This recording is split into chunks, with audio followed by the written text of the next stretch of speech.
ကဘာကျော်မင်းသားဆိုပေမဲ့တရိတ်ဆန်ဦးရင်မှာကလေးတယောက်လိုလဲပတ်ပျော်ရွှင်နေတဲ့ပိုင်တကုံပရိသတ်များလုံးမင်္ဂလာပါရှင်ဆယ်လီဇဘက်မီဒီယာကနေပြန်လည်ကြိုဆိုလိုက်ပါတယ်စိတ်နှလုံးဖြူစင်တဲ့သူတွေဆိုတာလူသားချင်းချင်းသာမကတရိတ်ဆန်လေးတွေကိုပါစစ်မှန်စွာနဲ့ချစ်ခင်ဂရုစိုက်တတ်တဲ့သူတွေဖြစ်ပါတယ်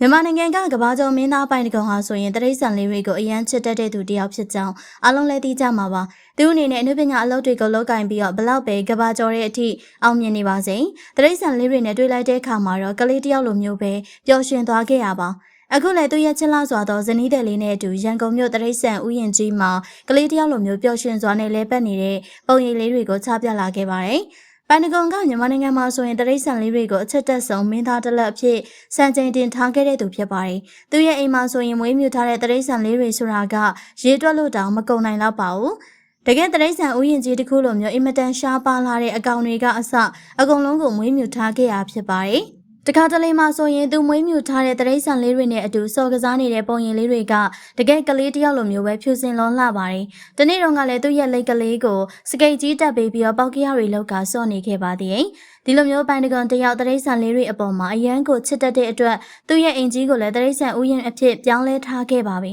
။ဒါတင်မကပြေခဲ့တဲ့ရက်ပိုင်းကတော့ချစ်လာစွာသောဇနီးတဲ့လေးနဲ့အတူရန်ကုန်တရိတ်ဆန်ဥယျာဉ်ကြီးမှာတွားရောက်လဲပတ်နေခဲ့ရပါတရိတ်ဆန်ရုံကိုသွားခြင်းလို့ဆိုပြီးဇနီးဖြစ်သူကိုပူဇော်တဲ့အတွက်ဇနီးတဲ့လေးကလိုက်ဖို့ပေးရဖြစ်ကြောင်းလဲပျော်ရွှင်စွာနဲ့အတိပေးလာခဲ့ပါသေးတယ်။အဲဒီနေ့ကရန်ကုန်မှာမိုးတွေအရမ်းရွာနေပေမဲ့ပိုင်တကွန်တို့ဇနီးမောင်နှံကတော့မိုးရွာကြီးထဲမှာတောင်တရိတ်ဆန်ဥယျာဉ်ကိုသွားရောက်ပြီးတော့ပျော်ရွှင်စွာနဲ့လဲပတ်နေခဲ့ကြတာပါ။တချို့တွေဆိုရင်အောင်မြင်မှုနည်းနည်းရလာတာနဲ့ဘဝင်မြင့်သွားတတ်ပေမဲ့ပန်တဂွန်ကတော့ကဘာကျော်မင်းသားတယောက်ဖြစ်နေရတောင်မှကလေးတယောက်လိုမျိုးဖြူစင်မှုတွေကိုတွေ့မြင်နေရဆဲဖြစ်ပါတယ်။တရိတ်ဆန်ဥယျာဉ်မှာသွားရောက်လဲပတ်ရင်းနဲ့ချစ်တဲ့ပရိသတ်တွေနဲ့တွေ့တဲ့အခါမှာဓာတ်ပုံလေးတွေကိုလည်းရိုက်ခဲ့ပါသေးတယ်။တကယ်တော့ကဘာကျော်မင်းသားပိုင်တကုံနေနဲ့တရိတ်ဆန်ဥယျာဉ်ကိုသွားရောက်လဲပတ်ရတဲ့နောက်ထပ်အကြောင်းရင်းတစ်ခုလည်းရှိနေပါသေးတယ်။အခုနောက်ပိုင်းမှာဆိုရင်နိုင်ငံရေးအခြေအနေမကောင်းတာကြောင့်တရိတ်ဆန်ဥယျာဉ်တွေမှာအရင်လိုသွားရောက်လဲပတ်သူတွေတိတ်မရှိတော့ဘဲနဲ့ခြောက်တွေ့နေကြရပါဒါကြောင့်တရိတ်ဆန်လေးတွေအနေနဲ့လည်းအစာရေးစားတေးချစားရပါမလားဆိုပြီးစိုးရိမ်နေစိတ်နဲ့ပိုင်တကုံကိုယ်တိုင်သွားကြည့်ရလဲဖြစ်နိုင်ပါတယ်။အခုလိုမျိုးကဘာကျော်မင်းသားကိုယ်တိုင်သွားရောက်လဲပတ်တဲ့အခါမှာနောက်ထပ်ခရီးသွားဧည့်သည်တွေကလည်းလာရောက်လဲပတ်ရင်းနဲ့အရင်လိုပြန်လဲစီကားလာဖို့ကိုမျှော်လင့်နေခဲ့ပုံပေါ်ပါတယ်။တကယ်လဲပိုင်တကွန်တယောက်တရိတ်ဆန်ဥယျာဉ်ကိုသွားရောက်လဲပတ်ပြီးတဲ့အချိန်မှာဆိုရှယ်မီဒီယာမှာတော်တော်လေးကိုလူပြောများရေပန်းစားခဲ့ပါသေးတယ်။